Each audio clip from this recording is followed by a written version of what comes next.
Miracles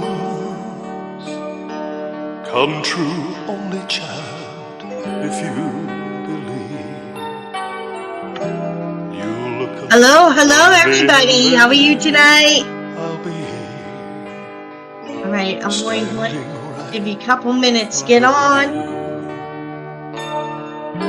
Looking back, there are so many things that I would change. If I could do it all. How are you doing tonight? I'd do it differently.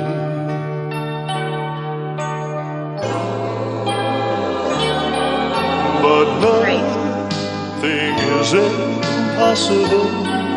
Sorry for the short notice, everybody.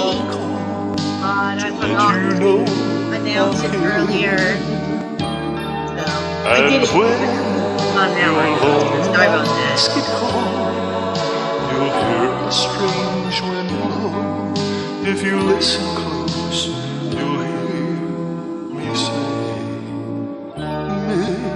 miracles come true, only child, if you believe. Hey, I can see now. You'll look up one day and there I'll be, standing right in front of you.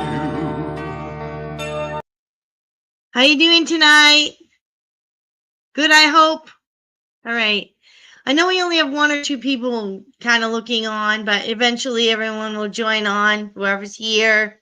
So I am on a different night. I think tomorrow night I have something planned to go out and do something on the town holiday, a holiday thing going on in the town, cities and stuff. So I decided to come on tonight to get it done and over with. I know Sunday is church day for me, so the day gets pretty busy. All right, so I guess I'm going to get going on this, and those of you that want to greet me and say hello, I will keep an eye out, and I'm going to start this. This chapter is quite long. It's going to be 2 parts. It's called The Trial Run. I had covered this chapter quite a bit in the other live called Did She Know?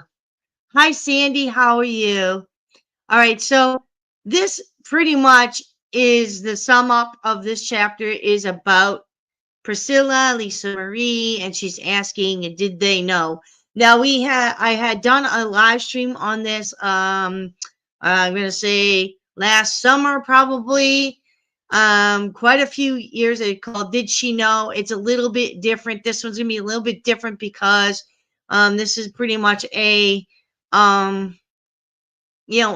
covering the full chapter, so we're gonna split this in half. But the other one I only covered parts of the chapter. All right, good. I'm glad you're doing well. I'm doing okay. I'm still dealing with this chest nose thing that just won't leave me.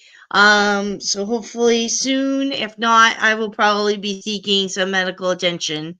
My voice is back and stuff like that. It's just very hard to cough. It hurts a lot to cough. So I try not to cough if I can. And so I'm going to do the best I can here. All right. Everybody's joining on. Hello. Everybody's joining on. All right. So I'm going to start doing the reading here because there is a lot here. All right, so I'm just going to turn on this PowerPoint to the first page here. And the reason why is because these things are what Gail puts up, has questioned. And then we will go over the rest. And I have some video clips Lisa Marie had done as well. If I have a chance to put them in, I will. So if Elvis hoaxed his death, Priscilla and Lisa would have known about it. Is this one of the reasons Lisa was at the mansion rather than in California?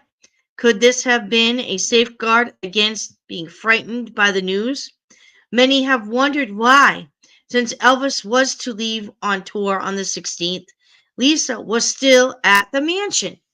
Now, that is a good question why she was not sent home prior. I think probably from before, if people know maybe about habits or whatever, that, if he was going to go back to work on the 16th at night, why he would not have sent Lisa Marie home the day before, so he'd be ready. So that was a good question that she had. It was one of the longest visits Lisa had made. It seemed out of the norm that Elvis would leave for an extended tour without seeing that Lisa was safely home with Priscilla. And when Priscilla Presley's book Elvis and Me was released in 1985, I read it with great curiosity. Now, these words are Gail's words, not mine, so I'm just letting you know there might be some questions there that I don't always agree with, or some statements that I might not agree with. Okay. The first thing I noted was her special thanks to Norman Bokoff and Owen Laster, both heavyweights in the William Morris Agency, Brokaw in Los Angeles and Laster in New York. Although I never created Danielle in Orion after Priscilla, but rather a mythology's Danae, an only child, beautiful above all women, who conceived a child by the god. Orion being a god, such as was Elvis sometimes thought of by adoring fans. There is a resemblance. Now she's talking about Danielle is the female character that marries Orion, or is like the Priscilla character in her book Orion. And for some reason, when she wrote this book, these characters matched Elvis and Priscilla and the Colonel very well. So, all right. I will get to the comments after. All right. So, of course, since Orion was released years prior to Priscilla's book, there was no way I could copy her life, nor know how closely she actually resembled the Danae of mythology, Danae or Danielle's Dixieland imprisonment, rather than being Priscilla's Graceland gilded cage, was inspired by a quote from Edith Hamilton's book on mythology. So Danae endured the beautiful. To change the glad daylight was brass-bound walls, and in that chamber secret as the grave she lived as a prisoner. Since Danae, a young virgin, Orion ultimately meets her in the daylight in Hawaii. Their ultimate marriage brings her to Dixieland, the chamber of the South, which becomes a grave where she lives as a prisoner. So Danae or Danielle escape in Orion, like Orion's, would be to some distant shore. Again, mythological Danae. All around them were the islands, and the wave seemed to lift them, Danae and her child, and carry them swiftly to safely from the sea to shore.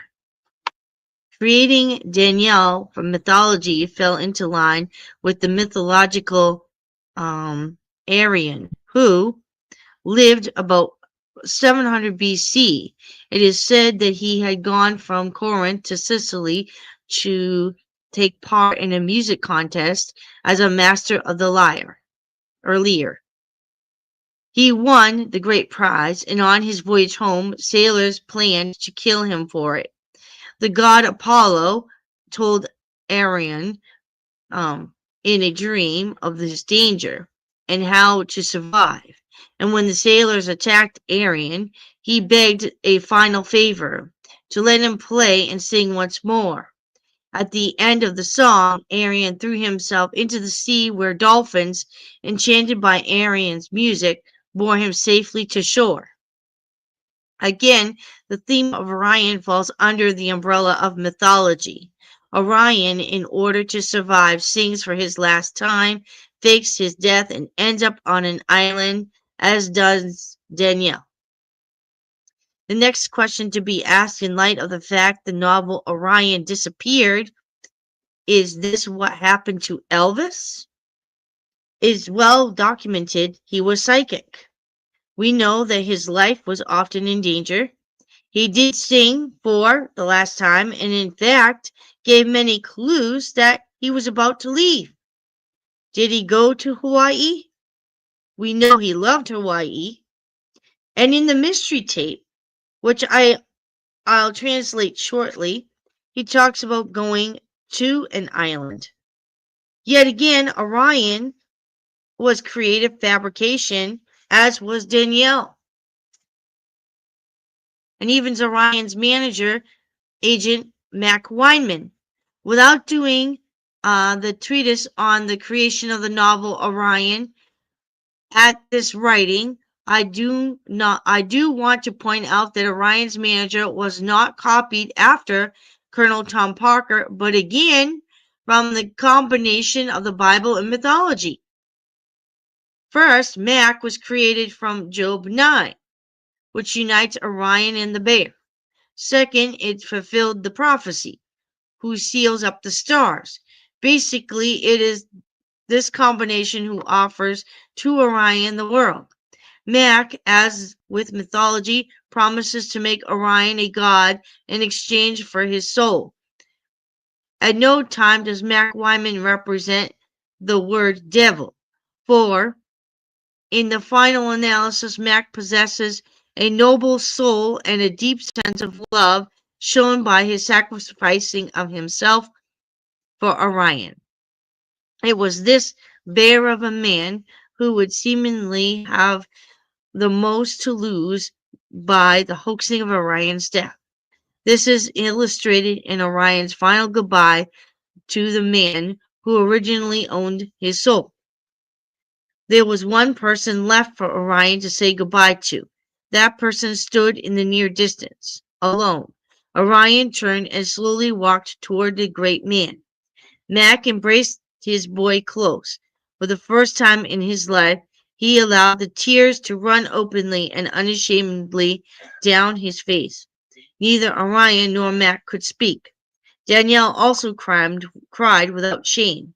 She realized that at that moment that there were times when love was so intense and only the heart could speak. He was shown all the kingdoms of the world and was told, "To you I will give all this authority, their glory, for it has been delivered to me, and I give it to whom I will. If you then will worship me, it shall be yours." That was taken from Luke 4. It helped create the inner character of Mac Wyman, who possessed the power of the world, a power he promised Orion, a power filled with wealth, a kingdom. Again, I was writing Orion using old age symbolisms and parables, a Christian possessed by the devil. So many of Elvis biographers actually use these descriptions in describing the seesawing actions of Elvis. But I wrote it first. So what she's trying to say is that, she wrote Orion right after Elvis passed away. And she did not borrow any of this information that Priscilla wrote in her book about her relationship with Elvis. She's trying to prove a point here, stating that Orion was not based on Elvis's life or anything. And for some reason, this book, Orion, which I might read someday, but not on here. Maybe I'll read it separate somewhere else. But this book, Orion, kind of mirrors Elvis's life in a lot of ways. We do not know why, but it does. Okay, so that's basically the whole point of this book, was to prove that Orion was not supposed to be a book about Elvis Presley, but somehow, some way, her books disappeared off the shelf And that's what made her question the death of Elvis. Okay, so that's why. So I'm just going to keep reading because we are going to get into Priscilla and Lisa Marie in a few minutes. So Orion thus spends much of his mature life battling against overindulgence and sin. Ultimately, Orion wins out and redeems his soul. This seemingly also parallels the life of Elvis, but in no way was it meant to imitate it any more than Elvis deliberately imitating the life of Jesus or that of mythology's Orion or Arion. What is proven is that there is a basic truth to all life, and that's probably why I captured the soul and essence of Elvis Presley, just as Elvis captured the soul and essence of all that went before him. This is only a brief synopsis on how some of the main characters in Orion, the book, were created. I realize that not everyone is a student of the Bible and mythology. Still, I found it necessary to do a complete recording of how Orion was created. Perhaps I intrinsically knew that this entire project was very unusual and history might welcome this record. I understandably read Priscilla's book with interest, and I was totally shocked. So much of what she described in 1985, I wrote in 1977 and copyrighted in 1978.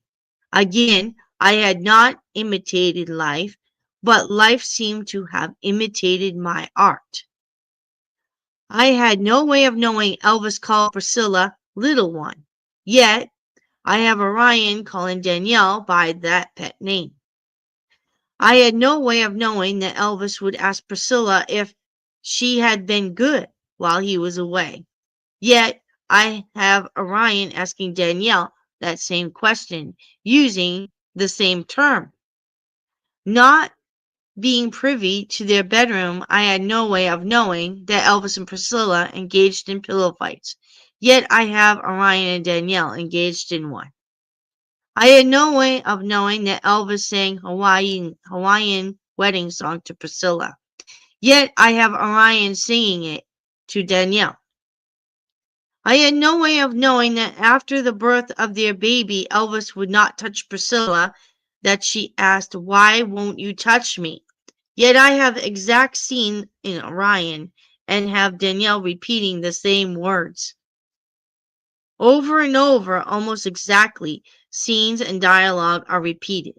How did I know, having written Orion years before Priscilla's book about important events?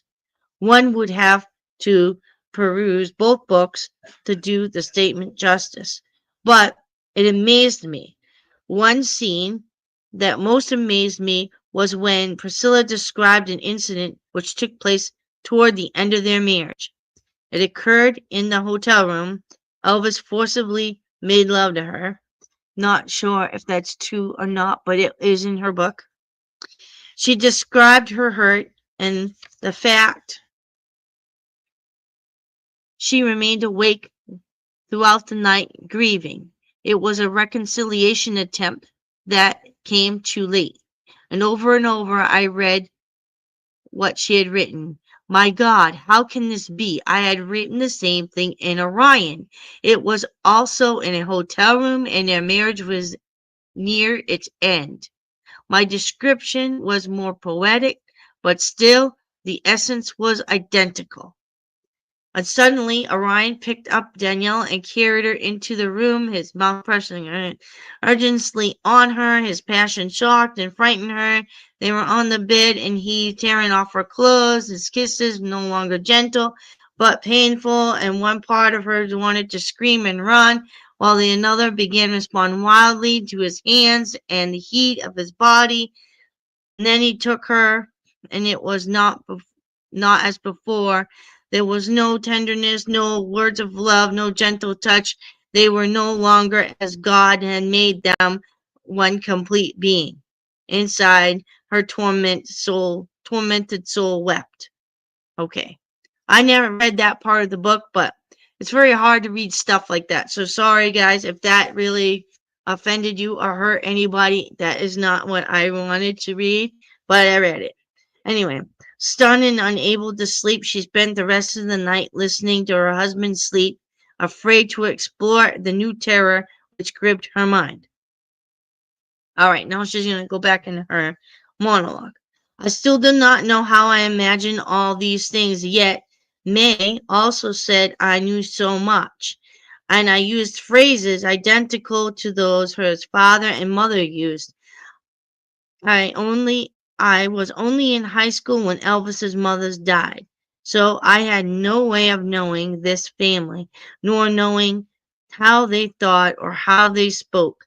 Yet many who knew Elvis and his parents said I have locked into them. If this is true, and it was done on another level of the mind, a level I cannot use at will, but a level that has occurred on other occasions. The final analysis, though, is far more startling, since it has been shown that I tune in to even most intimate and little known details. The one might guess I had also tuned into other incidences, including what became of the climax of Orion, the hoaxing of the death. And although I was shocked as to how close I had come to real incidences as described in Elvis and Me, several other factors surprised me. One is that Priscilla's natural father's name was Wagner. Wagner is my family name. Priscilla even looks like members of the Wagner family. It wouldn't shock me to discover we're related, especially after the May accident connection. Nothing relating to Orion should surprise me anymore, but it does. All right. So she sees there might be some type of a family relation between Priscilla and her as Gail. On the second factor I question is Priscilla's recall of August 16, 1977. She says she heard the news of Elvis's death sometime around noon or shortly after. Noon in California is 2 o'clock in Memphis. Elvis had not been pronounced dead at 2. The body was about to be discovered. Giving her the benefit of the doubt, let's suppose it was 3 o'clock in Memphis, and she is notified. She then says she asked that the airplane Lisa Marie be sent to her. It was. In her own words, she states she boarded the Lisa Marie around 9 o'clock in that evening. 9 o'clock Los Angeles time is 11 o'clock Memphis time. Priscilla describes the trip as seemingly endless. It would have taken around 4 hours to fly across country. But again, to give all benefit of the doubt, suppose the trip was a speed test of 3 hours. The earliest she could arrive in Memphis would be 2 in the morning. After the landing, the limousine ride to Graceland. There was a crush of photographers. Traffic was heavy. Arrival time at Graceland would have been about 2:30 in the morning, the earliest. And most of the family close were either in Elvis's grandmother's room or in the den, except for Lisa Marie, her 9-year-old child. She states Lisa was outside on the lawn riding around in a golf cart given to her by Elvis. It's at least 2:30 in the morning, more like 3 or 3:30. The media and the fans are crushing the gates. There is noise and commotion and thousands of people. There are lights and cameras and cries of disbelief. Yet the one person, a child, at that, who needs protection is outside riding around in a golf cart. And Priscilla goes on to describe how she took Lisa into her arms and then released her to allow her to ride around in the golf cart again. Why would any 9-year-old child be right, allowed outside in the wee hours of the morning? This was not an ordinary child. This was the daughter of Elvis Presley. This was the same child Elvis feared would be a target of kidnapping or harm.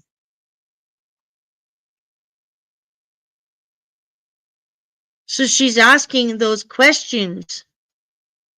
And I mean, they're liable questions, right? So I'm going to leave it there and I'm going to pick it up next time I come on. Because this chapter is quite large. And I got more here. But I'm thinking that she's asking that question. The differences in time, they don't add up or match up.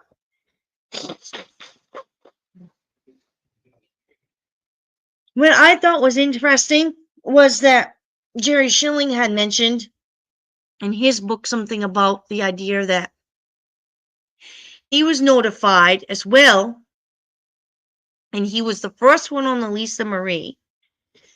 And he noticed Elvis had pajamas on the bed and a pile of books on the nightstand, like as if it was ready to take off to go tour. But she's gonna go into more about the trip from California to Graceland and why it took so long. Or how could it be that she would be in one place or another? Now I'm going to say one thing. I'm going to share one video clip. Sorry, I got hot. Of Lisa Marie discussing her father's death. Now, she was never one to really discuss out loud the events of what happened. I know there's another part of this clip where she mentions that she went out on that golf cart as a way of just keeping her mind off whatever's going on in the house. It was like her coping strategy. Okay. So at 9 years old, yeah, children are resilient. They're also coping and I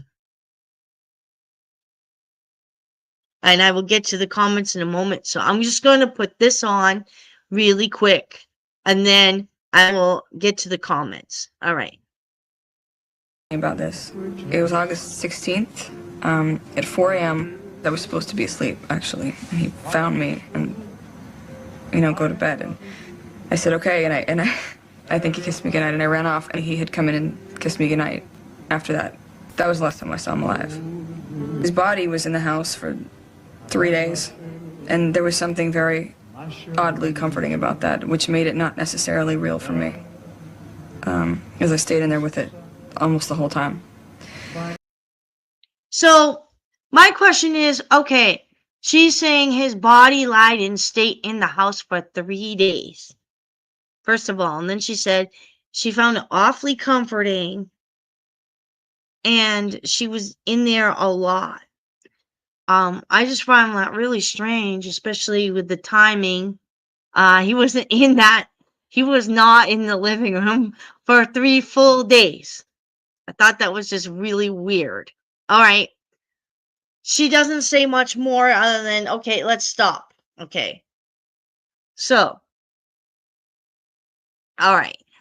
So I'm going to stop there, but I've got a lot more to cover. So I will do it the next time. But meantime, I'm just going to attack these questions and I'm going to rest my voice. For some reason, my throat's kind of icky. So I'm still getting over this dang, whatever it is, virus or cold. But hopefully by the middle of the week, it'll be gone. It's in the training stages, but so hi, Sandy. How are you? I had already asked you and you said you were fine. And you say, good to hear that you're doing better. Yes, I am doing much better. I do have my energy back. I get better every day. It gets better. So, hi, Rita. Can only listen. My arthritic hand is bothering me, but I'm listening. No problem, Rita. Rest that hand. I don't know, put some Bengay on it or whatever. Take some pain reliever. I took some ibuprofen before I got on because my ribs, my lungs just hurt. Hi, Dolores. How are you? Okay, Sandy. Didn't Lisa state in her book that she was riding golf cart outside that late on that day? I don't know. I didn't read her book, so if she did, that's great. Late on that day, on the 16th, I don't know. I know that if it'd be like really late at night, it could be the next morning. Maybe it feels like it's one full day for her.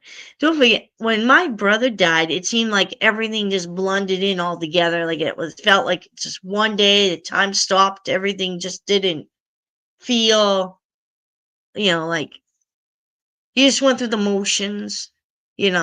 Grief can do that to you. Grief can hit people differently.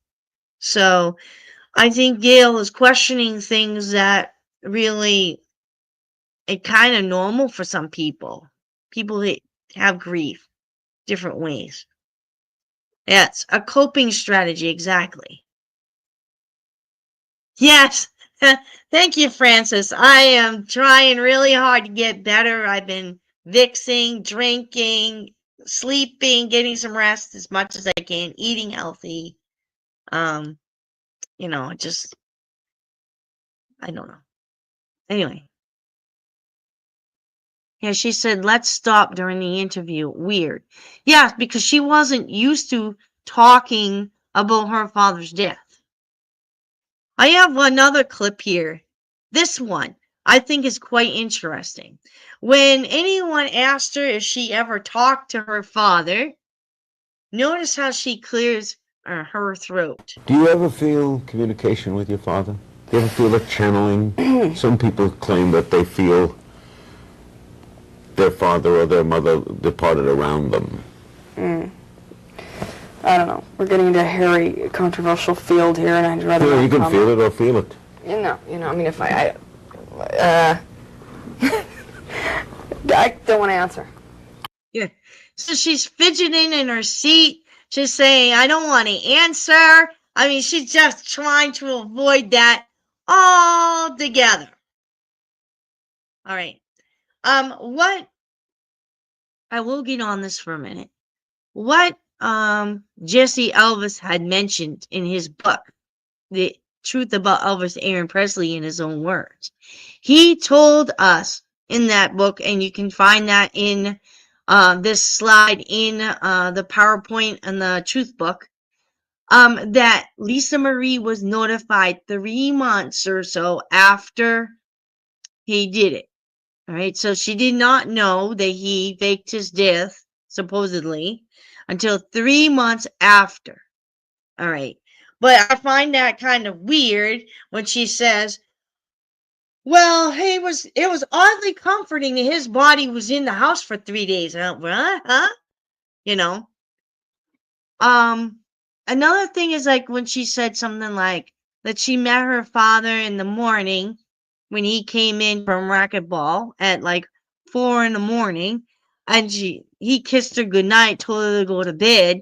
Everybody thought it was in her bedroom, but Riley had mentioned to Oprah that it was actually the back entrance, like by the jungle room that they met the last time, and he told her she needed to go upstairs and go to bed. So there was a lot of like inconsistent stories. So it's quite interesting. But the main question would be is if he had planned to really go on tour on the 16th, why he did not let Lisa Marie go home before that. I don't get it. Like he would have sent Lisa Marie home probably on the 15th. But he knew something he was going to do, so he didn't. Maybe he wanted to have that last minute conversation and that last kiss goodnight and that, that final goodbye basically to her.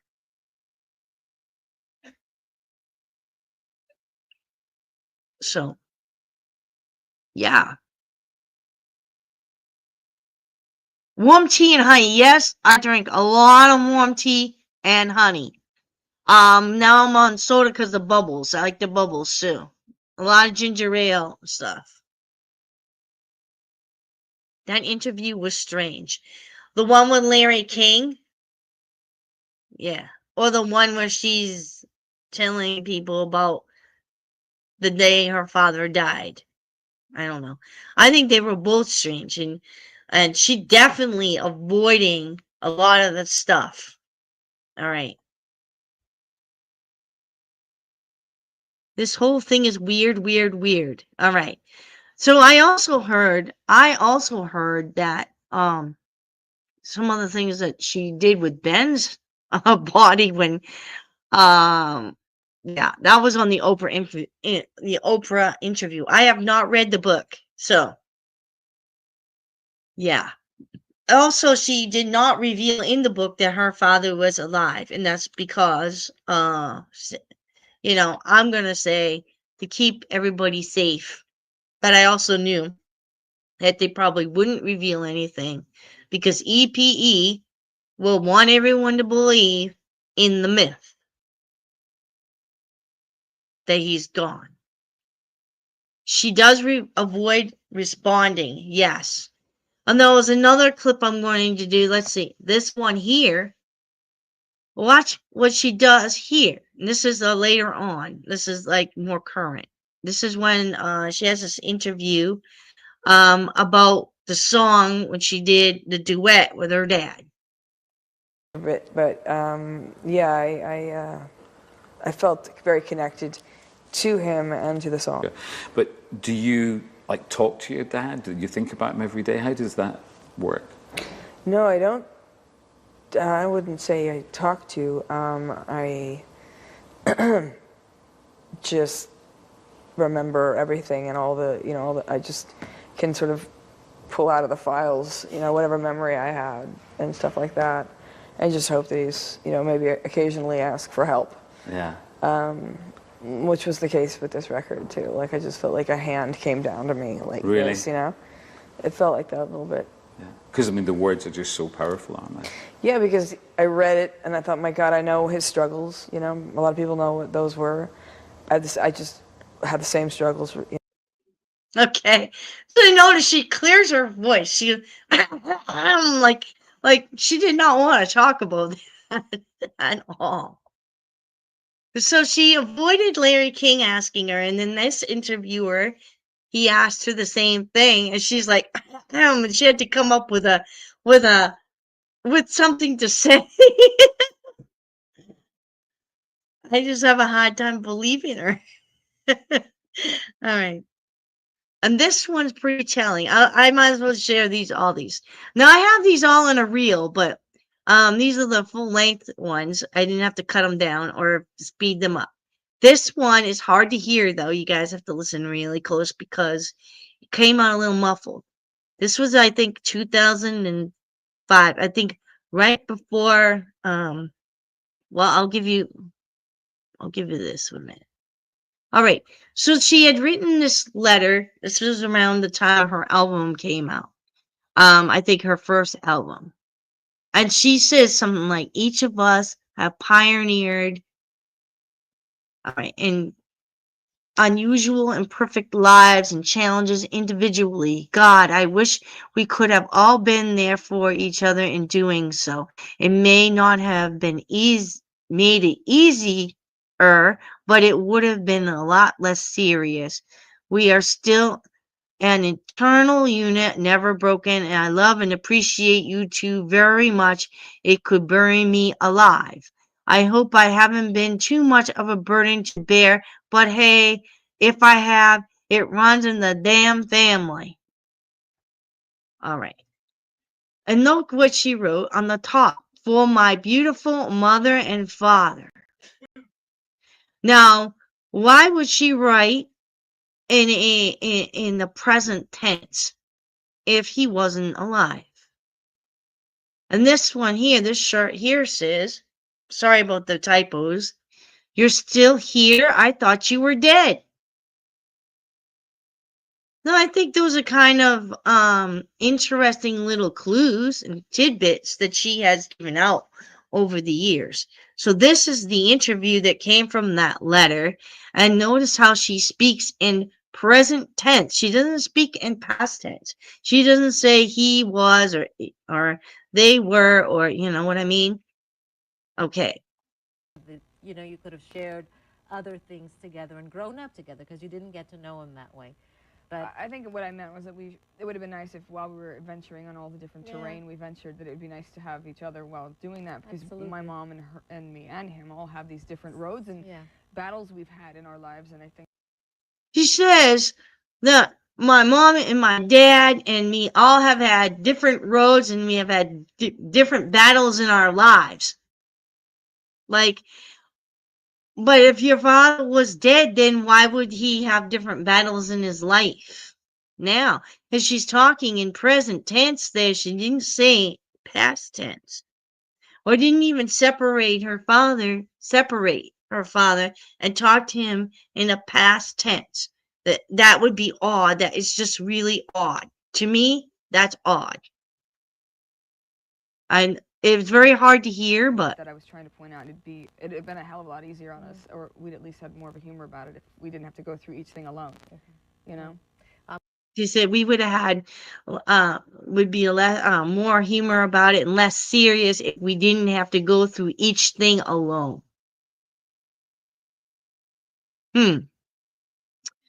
Okay.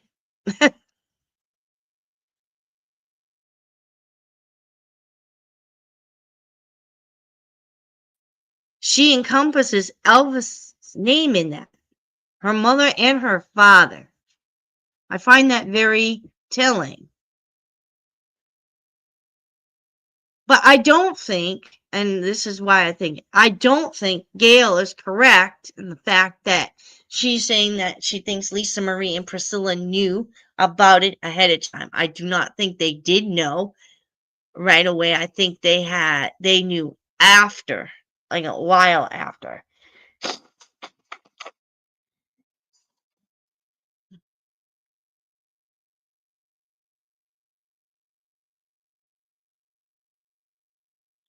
It appears that they are trying to get a response from her.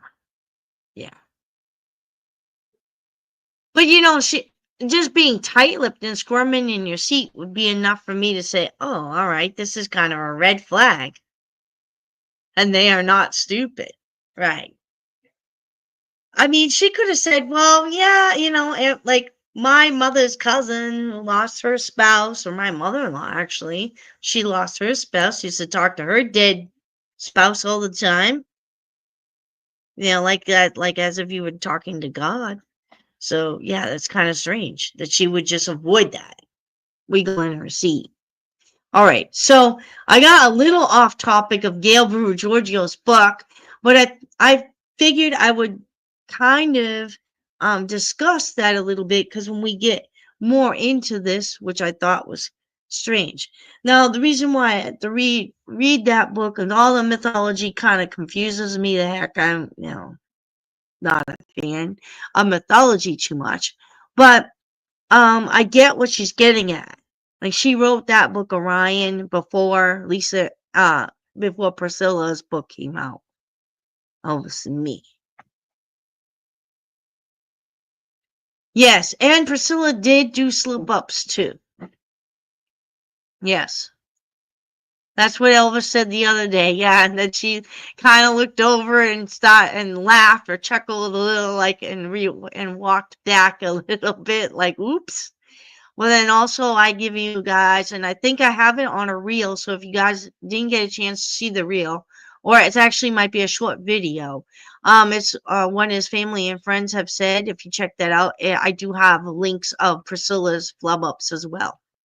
I do have some of Joe's. I'm going to do a Joe Esposito video eventually about Joe Esposito. I just got to look up one more thing I need to find. and then we can do Joe Esposito. It won't be a big thing. It'll be just his flub ups, his role, that type of thing. All right.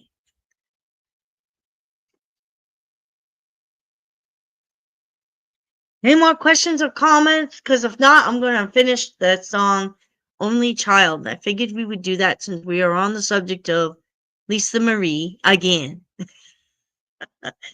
And it seems like this stuff is kind of repetitive, but, it's kind of good to visit once in a while. Sometimes you learn something new or something different each time. All right. So I'm going to finish this with Only Child. Some people say this is Elvis singing. Some people say it's not. I think it is myself, but it's my opinion. My ear is saying it is, but it's up to you guys to decide. All right. And I just wanted to say one thing about Spelling on the Stone album. That is, I do have a video about that, but I think Gail Brewer Giorgio kind of mentions it. It might be in the Elvis files. She said that there's like 2 voices on the album. Some people said there's 2 voices. I don't hear 2 voices myself. I don't hear 2 voices, but it's not impossible. All right. Oh, let's do this. Dolores. Doing good. Thanks for the prayers for my mom. She had surgeries home and doing okay. Yeah, praise the Lord. Yes, she was on my mind the other day. I prayed for her Sunday night before surgery, and I'm glad everything went well. But she was on my thoughts the other day, and I couldn't remember your name, but I knew who I was praying about. So I'm glad that everything went okay with her. Praise God. God is faithful. All right.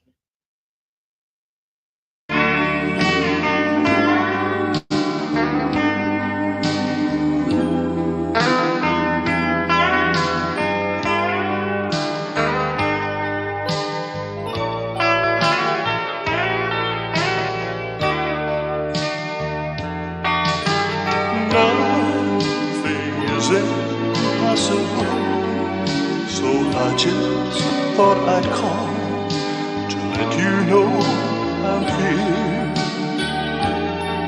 And when lonely nights get cold, you'll hear a strange wind blow. If you listen close, you'll hear me say,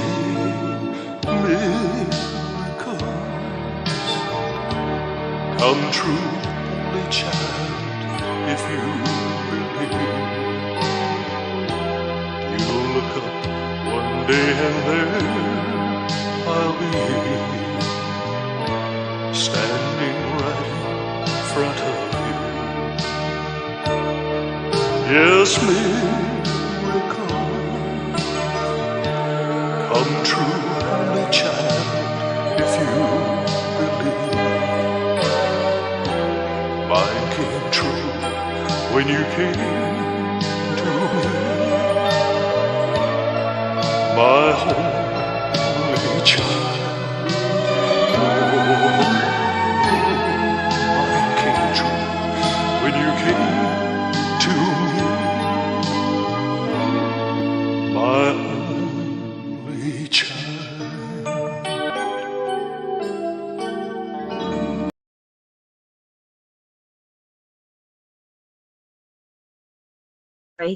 I hope you guys all have a great night and God bless you all. And I shall be back on my normal time, hopefully Thursday night. I'm hoping. I don't think there's anything planned Thursday, so excuse me. We should be good.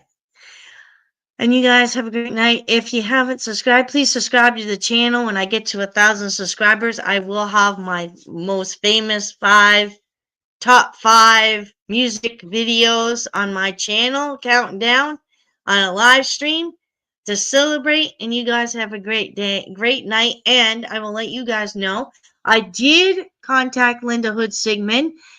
She has been very busy with a very sick friend who's in the hospital.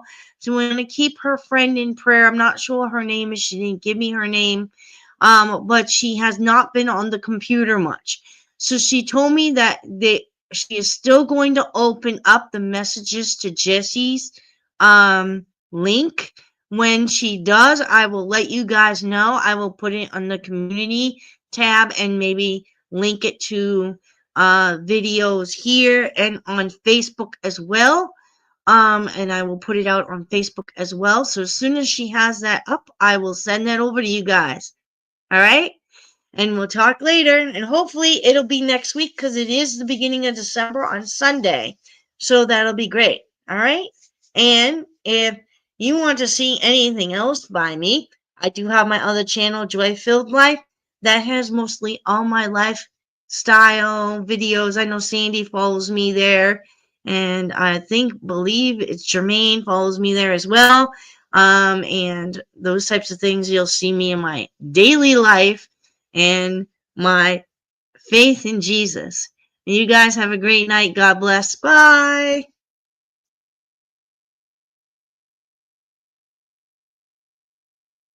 Great to see you feeling better. Thanks for sharing the messages for Jesse. Paige and Linda makes it available hopefully on Sunday. Let's pray hard she does. SK. Yes. And if anyone needs to see some great videos about Bob Joyce not being Elvis or some other fake children or whatever, Elvis Police is a great channel. He's got some great videos on there that kind of debunk a lot of that stuff. All right. And so I'm just letting you guys know. Okay. I'm shouting out Elvis Police. That's a great job. All right. Yes. So, are you getting anywhere on that other channel you told me about the other day? Oh, if you want to message me on Twitter, you can, but I'm never on it. I'm barely ever on it. Thank you, Joy. I'm sticking to the fake sons of Elvis, leaving the ladies out of it. Ah.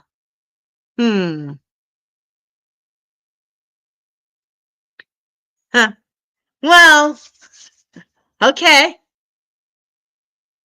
I would say, though, I would definitely check with Linda and Jesse if you do question some of them to make sure, for sure, that he doesn't recognize them or something. Just to be safe if you can. But anyway, yes, I know she told me about the letters for Jess. I'm looking forward to it. I did my first one last year and I was scared to death. This year, I think I kind of got one. I got a nice one brewing, so it'll be interesting. All right. Okay, I'm getting off now. Bye. We'll talk later. Oh, you're gonna break my computer someday, Stormy.